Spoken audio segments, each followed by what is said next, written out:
Жохлыг шударгаараа шуурхай оройтой оргил цаг мэдээллийн хөтөлбөрийн 21 цагийн мэдээ эхэлж байна.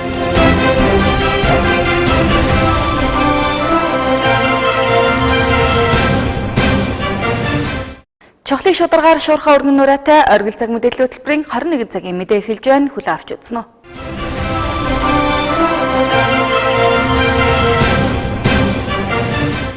Орхон аймгийн засаг дарга Батлагт өнгөрөх 2 дугаар сард 21 багийн иргэдтэй уулзалтыг зохион байгуулж хийсэн ажлаа тайлгнасан. За энэ хүрээнд 21 багийн иргэд ч мөн засаг дарга тулгымцсан асуудлуудаа хэлж шаардлагатай арга хэмжээг авахыг хүсэж байсан юм а. За тэгвэл засаг даргын тамхин газрын ажлын хэсэг эдгээр санал хүсэлтэд энэ дагуу ажиллаж байгаа талаар мэдээллийг засаг даргын шуурхай уралдаан дээр хийлээ. Орон нутгийн аваарын зардлаар хийгдэх орон сууцны дээвэр засварын ажил хийгдэж 18 блок дээвэр засварын ажлаас 3 хийгдэж өнөөдрийн байдлаар 5 блок дээврийн ажил 30% явагдаж байгааг хотын захирагчийн албанаас мэдээллээ. Мөн бурхан багшийн сэрэг дүрийн дотор тусгаарлах болон ус дулаалгын ажил хийгдэж дуусжээ. Мөн 4-р хорооллын оршин суугчдаас ойр орчмын аж ахуй нэгж байгууллагууд байрны хогны саванд хогоо ирж хайдаг асуудлаар ихээхэн санал гомдлуудыг ирүүлсэн байна. За үүний дагуу хотын захирагчийн албанаас 4-р хорооллын ойр орчим үйл ажиллагаа явуулдаг аж ахуй нэгжүүдэд санамж бичгийг хүргүүлсэн байна. За өмнөх онд хийгдсэн авто замууд эвдрэл үүссэнийг засварлах ажлыг мөн гүйцэтгэгч байгууллагаар хийлгэхээр төлөвлөгөө боловсруулан ажиллаж байна. Энэ талаар болон зарим нэг аж ахуй нэгжүүд өнгөрсөн 7 хоногийн ажлынхаа тайланг шуурхай зөвлөгөөний үеэр тавьсан юм а. За мөн бурхан багшийн сэрэг дүрийн дотор ус тусгаарлалт болон дулаалгын засварын ажил хийгдэж дуусч комисс ажиллуулах хүсэлтэд ирүүлээд байгаа. За орон сууцны 427 дугаар байрны хогийн пункт ойролцоох аж ахуй нэгж байгууллагууд хог хаягдлаа их хасгаж байна гэсэн гомдол ирсэн. Энэний дагуу одоо тэр хог хаягдлаа хасгаж байгааг баримтжуулаад дээрх байгууллагуудад анхааруулга өгч өөрсдөө одоо хогийн пунктээр байршуулах талаар хугацаатай үүрэг даалгаврыг ажиллаж байна. За авто замын нөхөөсийн бэлтгэл хангах зүсэлтийн ажил 75%-тай, хучлалтай ажил 40% явагдаж байна. Энэ 7 хоногт нөхөөсний ажил бүрэн дуснаа.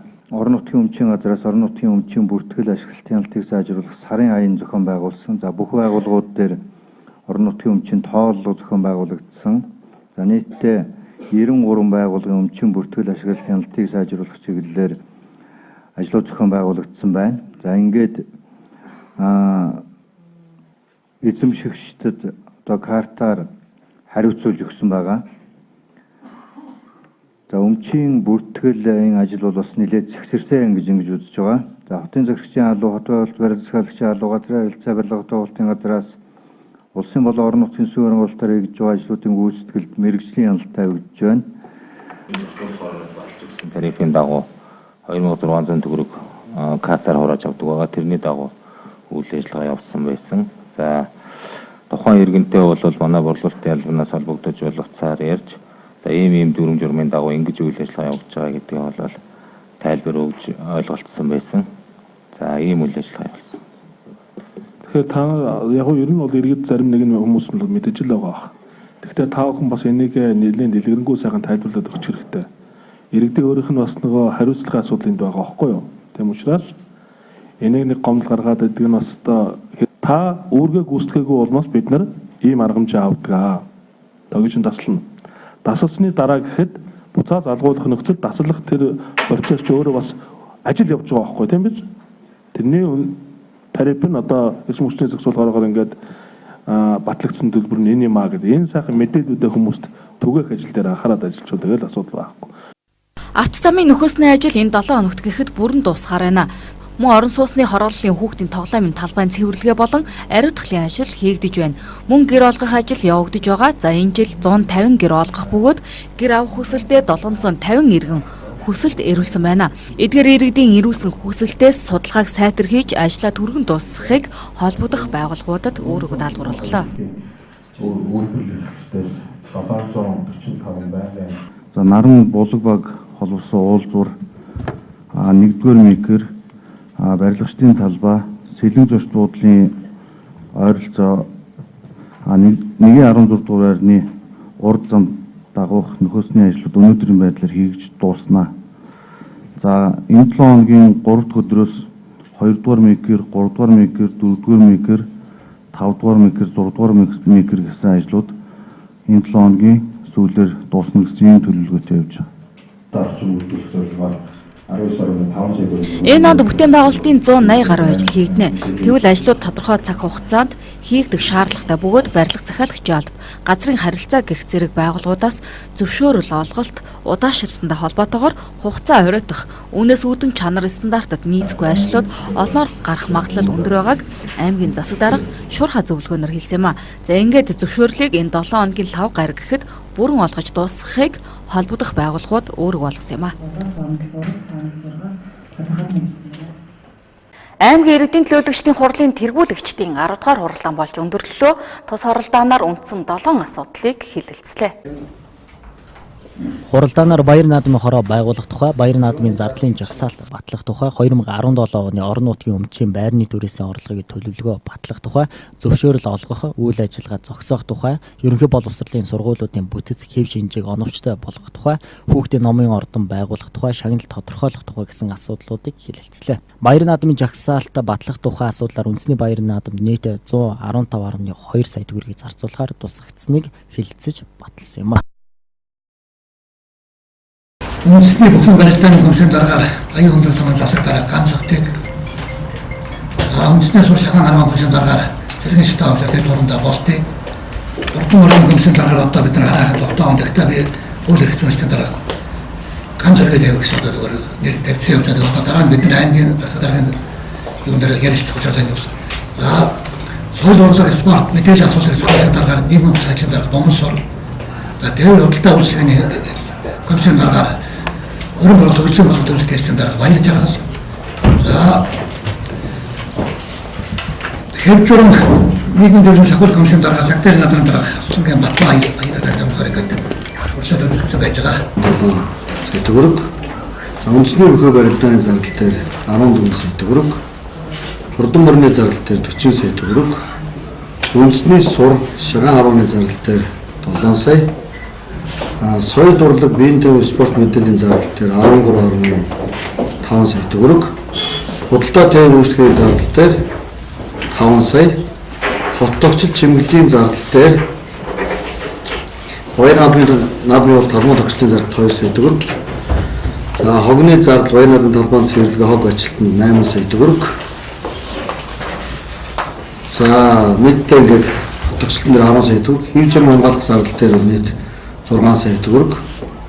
За ингээд нийтдээ 115.2 сая төгрөг. За энэний ядлаа санхүүжилт нь бол баяр наадмын арга хэмжээний зардал 100 сая төгрөг баталсан байна. Тэгвэл за худалдаа үйлчлэгийн орлого 15.2 сая төгрөг.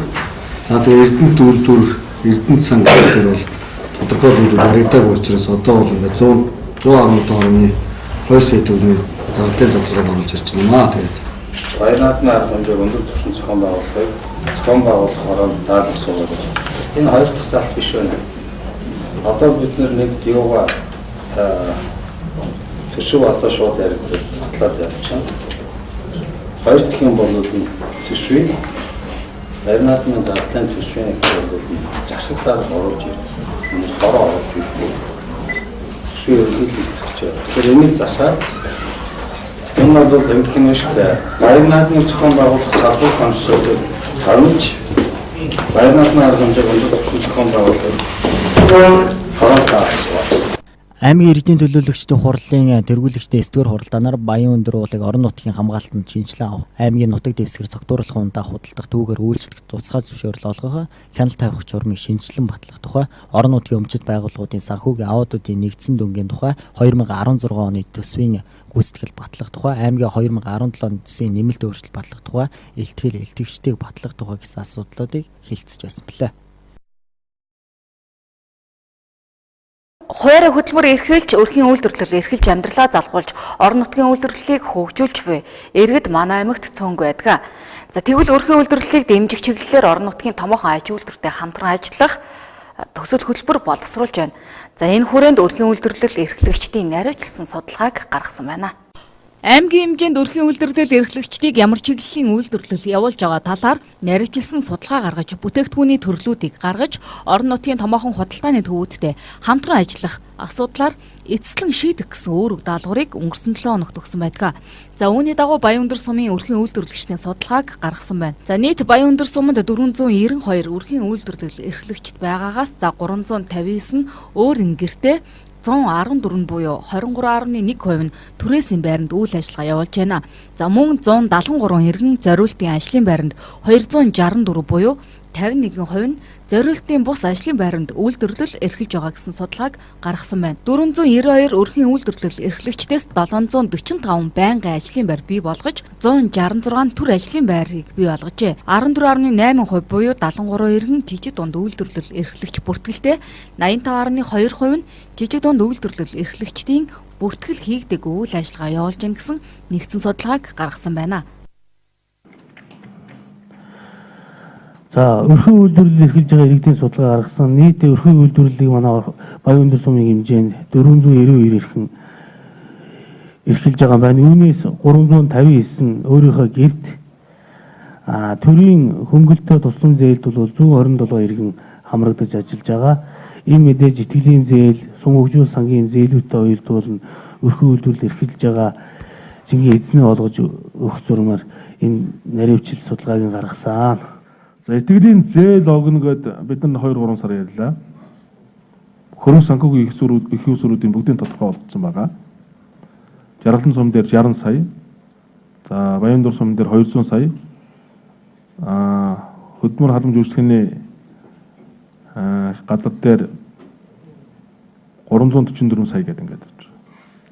Одоо энэ ажлуудаа яарч хизээ эхлэх вэ гэдгийг шийдэл гаргамаар байна. Дээрээс нь төрийн сангийнхаа энэ зээлийг олгоход хөрөнгийн хаана байршуулах ёстой юм. Итгэлийн зээлийн сан гэж бий болгоод төрийн сан дотор явах ёстой юм уу, яаж явах ёстой гэдэг. Тэр хөрөнгийн их усрын юмнуудыг тодорхой болгоод зохион байгуулалттай арга хэмжээг авах хэрэгтэй. Тэгээд энэ бүх мэдээллүүд бүх бэлтгэл ажлуудаа сайн хангасны дараа хэвлэл мэдээллийн байгууллагуудаар дамжуулаад ийм зээлийг ийм үе шатгаар олгоно гэсэн мэдээлэлүүдээ хийгээд ажилд нь оруулах хэрэгтэй.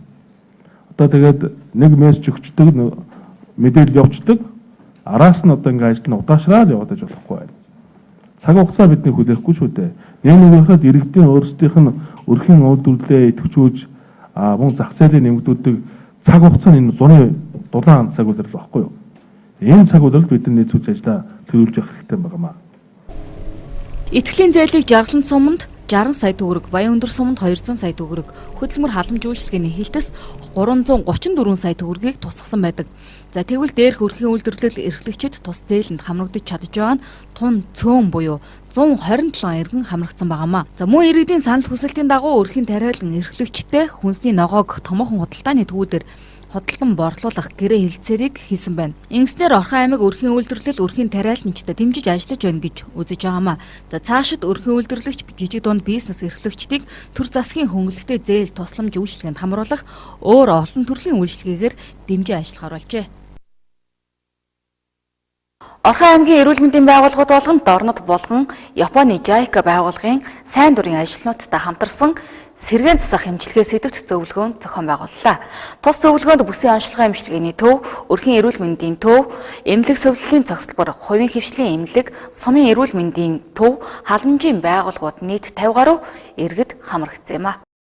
Сэргээн засах эмчилгээний талаарх мэдлэг ур чадвар хуваалцсан санал солилцож орон нутагт сэргээн засах эмчилгээний үйл ажиллагааг хөгжүүлэх зорилгоор тус зөвлөгөөнийг зохиосон юм а. Зөвлөгөөний хөтөлбөрөнд засалч Такуэчи Хирико, Дорндын эрүүл мэндийн төвийн Когама Масюки, Дорндын эрүүл мэндийн төвийн Баттөрө, Булганы нэгдсэн эмнэлгийн Секи Нома зэрэг эмч нар бүсийн онцлогын эмчилгээний төв, өрхийн эрүүл мэндийн төв, эмнэлэг совиллын цогцлбор, хувийн хвшлийн эмнэлэг, сумын эрүүл мэндийн төв, халамжийн байгууллагын 50 гаруй ажилтан хамрагдсан юм а. Тус зөвлөгөөд Монголын сэргээн засалтын өнөөгийн байдал, тархины өвчлөлийн дараах сэргээх засах эмчилгээ, гэмтлийн дараах сэргээн засалт, эмчилгээ сэргээн засах эмчилгээний эрсдлийн удирдлага, сэргээн засах дасгалын дадлага зэргийг зөвлөсөн юм а.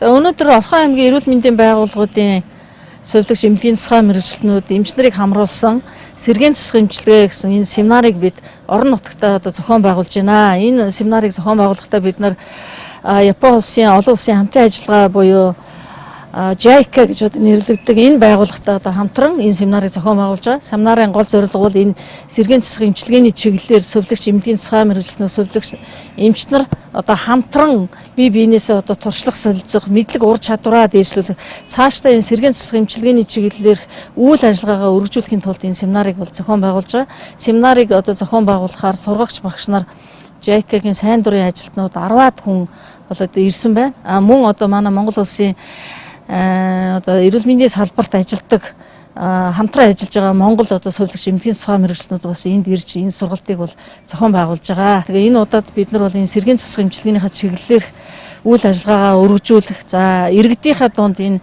хөтөлбөр заслыг одоо илүү одоо түлхүү хөгжүүлснээр амьдрал ахуйд одоо бие даах чадварыг нэмэгдүүлэх зорилгоор энэ сургалтыг явуулж байгаамаа. Монгол улсын сэргээн засах тусламж үйлчилгээний өнөөгийн байдал тулгамдсан асуудал, цаашдын хэдийн төлөв, сэргээн засах тусламж үйлчилгээний орчин үеийн чиг хандлага зэрэг асуудлуудыг нээлттэйгээр ярилцсан чухал ажил боллоо. Зөвлөгөөнд оролцогчид цаашид сэргээн засах тусламж үйлчилгээг олон улсын жишгт нийцүүлэн хөгжүүлэхэд төр хувийн хвшлийн эрүүл мэндийн байгууллагуудын оролцоо, хамтын ажиллагааг хэрхэн уялдуулан зохион байгуулах талаар саналыг дэвшүүлэн туршлага солилцож зөвлөгөө мэдээлэл өгсөн юм а. Улсын хэмжээнд төдийгүй орон нутгийн хувьд хагалгаанд орсны дараах сэргээн засах эмчилгээ төдийлөн сайн хийгддэггүй тул сэргээн засах эмчилгээг эрчимтэй үр дүнтэй болгох талаар Японы JICA байгууллагын эмч нар судалгаан дээр суйрлуулан хэлсэн юм а. Улсын хэмжээнд хажиг талдврын тархалт 2017 оны 5 дугаар сарын 2-ны өдрийн байдлаар 18-7 хоногт 292 тохиолдолд бүртгэгдсэн байна. За энэ нь өмнөх оны муу инхээс 1.7 дахин өндөр үзүүлэлт юм а. За Орхон аймгийн хэмжээнд 5 тохиолдол бүртгэгдэж, за эрчимтэй эмчилгээ хийлгэж байна. Хажиг талдвар нь хүнд хажихаараа дамжин халдварладаг байгалийн голомтод хурц халдварт өвч юм а. Дамжуулагч хажигийн төрөл зүйлээс хамааран ой мод ихтэй бүс нутагт хажигт энцефалит, хажигт боррелиоз өвчнийг дамжуулагч хажиг, харин рикоциоз өвчнийг дамжуулагч хажиг ихэнх нутгаар тархсан байдаг гэнэ. Хажигийн эзэн амьтад нохой хуулгана, зарим мэрэгчэд үхэр хон ямаа тэмээ нохой зэрэг орно. Хажигаар дамжин халдварлах 30 гаруй халдвар байдгаас манай оронд хажигт энцефалит, хажигт боррелиоз, хажигт рикоциоз өвчнүүдийг 2005 оноос албан ёсоор бүртгэж эхэлсэн байна. 2017 оны 5 дугаар сарын 2-ны өдрийн байдлаар 18-7 хоногт 292 с жигтэй тохиолдол бүртгэгдэж, өмнөх оны муу инхээс 1.7 дахин өндөр үзүүлэлттэй байна. Хажигаар дамжих халдварын 74%-ийг хажигт рикоциоз, 18%-ийг хажигт энцефалит, 8%-ийг хажигт боррелиозын өвчин тус эзэлж байна. Хажигт халдварын тархалт эрчимтэй нэмэгдэж байгаа учраас иргэд аюулгүй байдлыг чанд захиж илэрсэн тохиолдолд даруй эмнэлэгт хандахыг эрүүл мэндийн газраас сэрэмжлүүлж байлаа. За хажигт халдварын хувьд бол 2016 оны эхний 5 сарын байдлаар нийт одоо 21 с жигтэй тохиолдол бол боодын халдвартай насагт бол хэвтэн хэмжлүүлсэн байна. За үүнээс бид нар бол танд судалгаа шуурхай зохион байгуулж сорьцыг бол манайх зооноор зөвшөөрөл судлалын үндсийн төвд бол хөрвүүлж шинжилгээг баталгаажуулдаг байгаа. За ингэж баталгаажуулснараа нийт 5 тохиолдол бол одоогийн байдлаар батлагдсан байна. Хажигт энцефалит өвчнөр бол 4 тохиолдол, хажигт боррелиоз өвчнөр 1 тохиолдол бол бүртгэгдсэн байна. За манай Монгол улсын хэмжээнд бол нийт 3 одоо хажигт халдварын тохиолдол бол бүртгэгдсэн байдаг. Энэ бол хажигт энцефалит, боррелиоз, рикоциоз гэсэн 3 өвчлөл бүртгэгдсэн байдаг. За эндээс бол манайхаар бол одоо 2 тохиолдол нь одоо онцлогдоод явагдаж байна.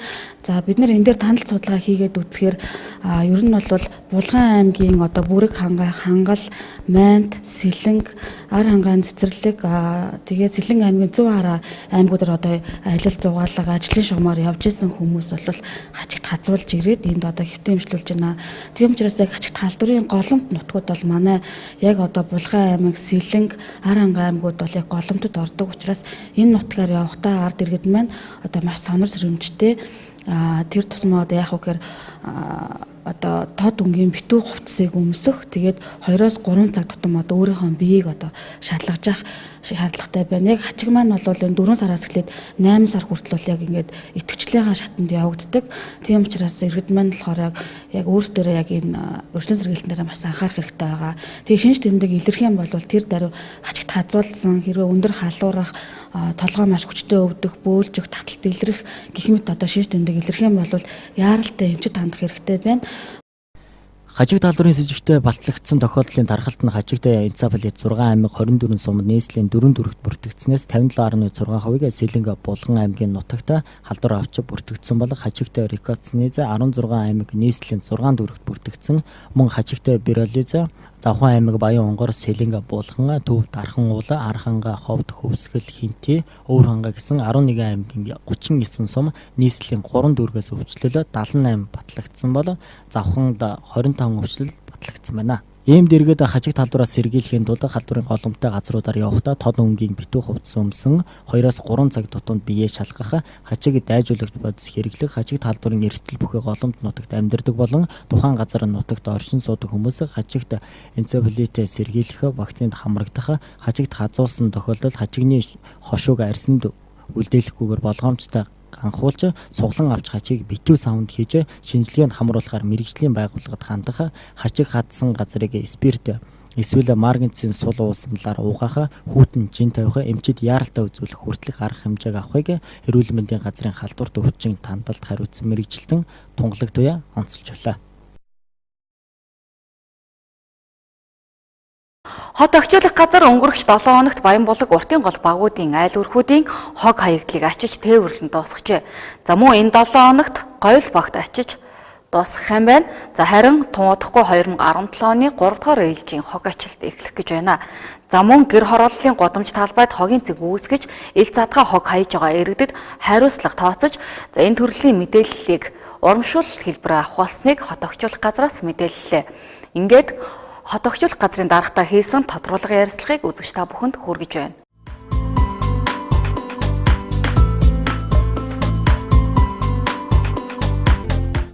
Оройн мэнд үзэгчтэй оргил цаг мэдээллийн хөтөлбөр тодруулгын ярилцлага хүргэх гэж байна. За энэ удаагийн тодруулгын ярилцлагын зочноор хот орчуулах газрын дарга Оюн баяр дарга оролцож байна. Танд оройн мэнд хүргэе. Баярлалаа. Та бүхэнд оройн. За баярлалаа. Тэгэхээр 2017 оны 2 дугаар ээлжийн одоо хог ачилт эхэлсэн байгаа. Ер нь бол дуусах шатанд явж байгаа тийм ээ.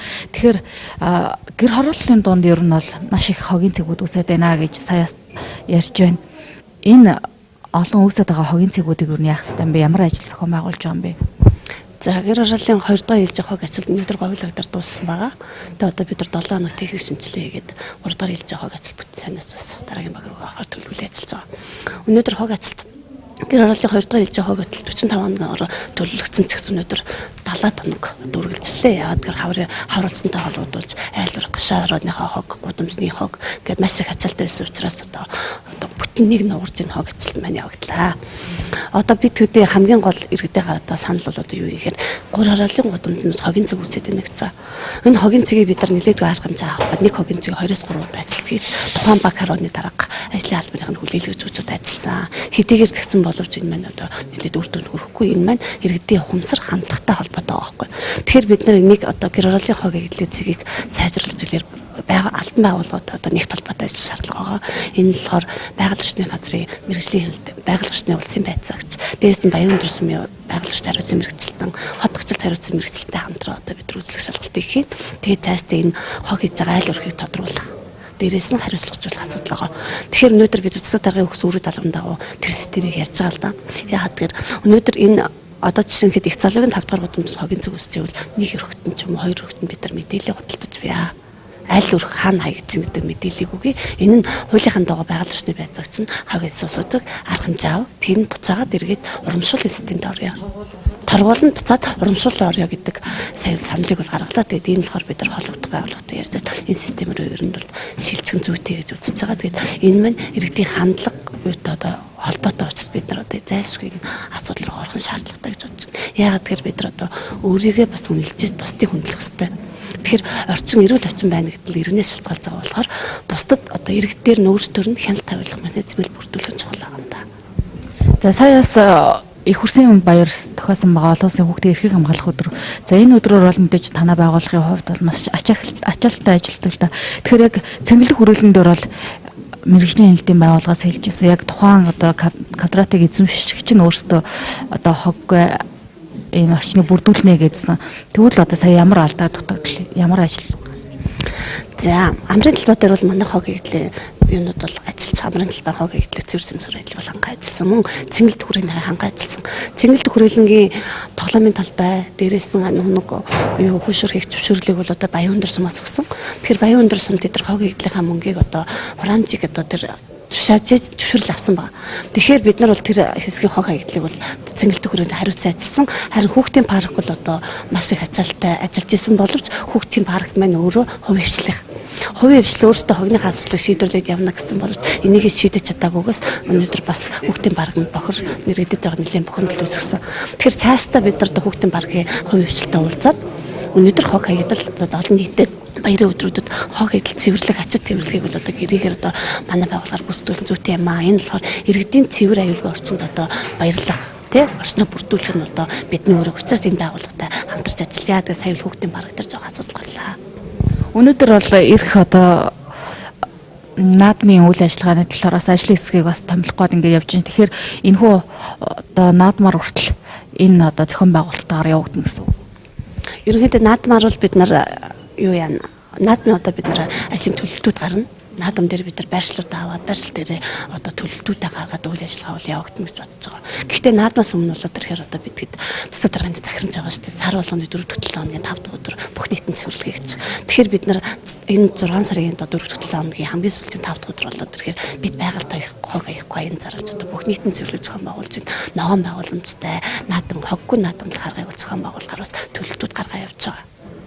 За тэгэхээр өнөөдөр бас сая засаг даргын шуурхай оролдоон дээр танилцуулагдлаа шүү дээ. Эрүүл мэндийн яамнаас энэ хөө бас нэг хоггүй цэвэр орчин гэсэн сарын аян зарласан байна. Энэ талаар одоо өнөөдөр бас та мэдээлэл авлаа. Ер нь одоо бас зураг төлөв бас өөрөө бодож суусан бахал та. Энэ талаар одоо яг хотогжуулах газар ямар оролцоотойгоор оролцож байна? За бид хэд энэ 14 хоногийн эрүүл мэндийн газраас зохион байгуулж эрүүл аюулгүй орчин 14 аягийн зохион байгуулсан энэний нийт арга хэмжээнд хотогжуулах газар оролцсон. Хотогжуулах газар энэ арга хэмжээнд юу гэж ирсэн бид байгаль тогоо явахгүй хогийн самт хэвсцгээ гэдэг үрэндээр оролцож одоо бид хэд нийт даалганы өдрийг бас энэ зохион байгуулсан байна. Тэгэхээр энэ аянд өнөөдөр хотогжуулах байгууллага нэгдэж байгаа. Тэгээд энэ нэгдлийн маань нэгийнх хэсэг бол одоо бид байгаль тоёхгүй хог хаягдлын одоо бүх нийтийн аян зарлах дээрээс нь бүх нийтийн цэвэрлэгийн аянд өргөнүүлэх ажил одоо хоггүй одоо наадамлах ажил маань эхлэндээ.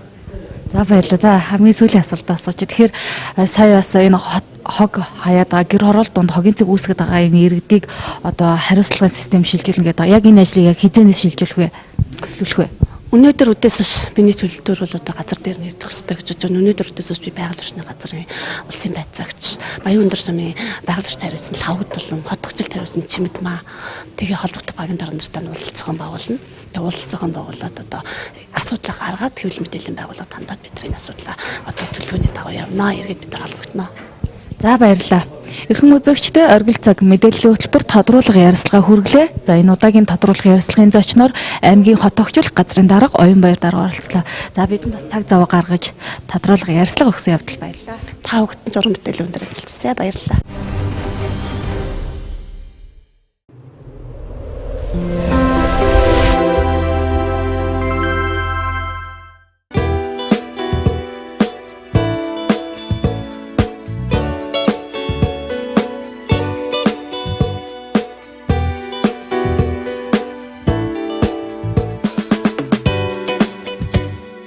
Оюун гоо сайхны салон өсчин болон гоо сайхан маникюр, зам гоо сайхны бүх төрлийн бүтээгдэхүүн, тураах бүтээгдэхүүний үйлчилгээг үзүүлдэг байгаамаа.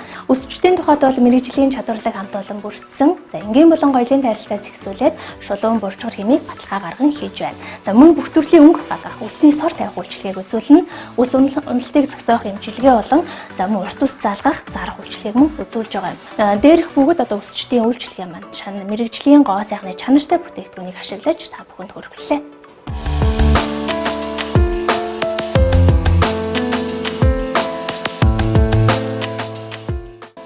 За оюун салааны гоо сайхны бүтээгдэхүүн үйлчилгээг та бүхэндээ өргөжлүүлэн танилцуулъя. Гоо сайхны тухайд гэх юм бол хүчил төрөгчтэй аппарат болон хүчил төрөгчтэй лазер аппарат үйлчилгээг үзүүлж байгаа. За хүчил төрөгчтэй аппарат нь булчин чангалах үйлчилгээ бол эндүүдх массаж, арьсны эдисийг одоо сэргээх зэрэг массажийг хийж байгаа л за мөн одоо батга эдээ дөрвслийг аппаратаар арьсны гүнээс оруулж цэвэрлэх үйлчилгээг үзүүлж байгаа юм. За хүчил төрөгчтэй лазер аппарат нь бол одоо батга болон үрчлээ, сэвх арилгах, за мөн хацрын улаан арилгах, за хөмсгөний шивээс болон бүх төрлийн биеийн шивэсийг арилгах үйлчилгээг үзүүлж байгаа. За гоо сайхны үйлчилгээний тухайд гэх юм бол мөн биеийн илүүдлээс авах бикини хийх үйлчилгээ, булган, торгон сормоос суулгах, за чихт соолох болон хөмсг, шивэх, засах зэрэг үйлчилгээг үзүүлж байгаа юм а. Оюун салааны тухайд бол олон жилийн турш Эрдэнэ хотод үйл ажиллагаа явуулж байгаа. Сүүлийн үед бол тураах бүтээгдэхүүн бас борлуулж хэрэглэгчдийн бас итгэлийг дааж өгсөн. Тэгэхээр тураах бүтээгдэхүүний тухайд гэх юм бол барьцаал үсээ хүний биед сүрэг нөлөөгүй. За хүний биеэс бол хоримтлагдсан өөхийг шатаах, хүс гадагшлуулах, богино хугацаанд үрдэн үзүүлэх бас барьцаал үсийн тураах бүтээгдэхүүнийг борлуулж байгаа. Тэгэхээр сүүлийн одоо үед бас Малайз улсын шинэ бүтээгдэхүүнийг оруулж ирсэн байна. Энэхүү бүтээгдэхүүнийг та бүхэндээ танилцуулъя.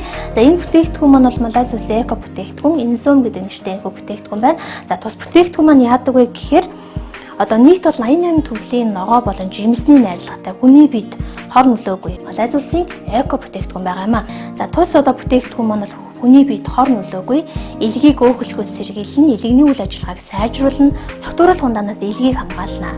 За мөн 7-аас 10 кг турна. За ганцхан жин хасах гэхгүйгээр жин нэмэхэд хүртэл энэхүү бүтээгдэхүүнийг хэрэглэх боломжтой юм байна.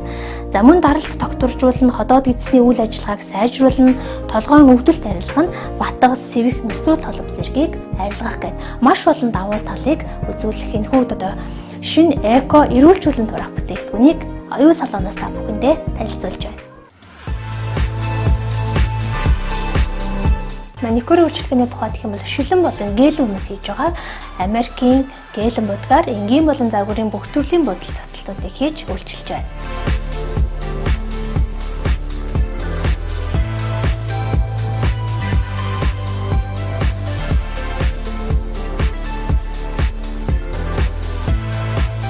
Чухлын шударгаар шуурхай өргөн нүрээтэй оргил цаг мэдээллийн хөтөлбөрийн 21 цагийн мэдээ энэ хүрээд өндөрлж байна. Мэдээллийн төгсгөлд ус цаг өөр орчны шинжилгээний төвөөс ирүүлсэн цаг агаар мэдээг хүлээн авч үзсэн үү? Баяртай үзэгчтэй.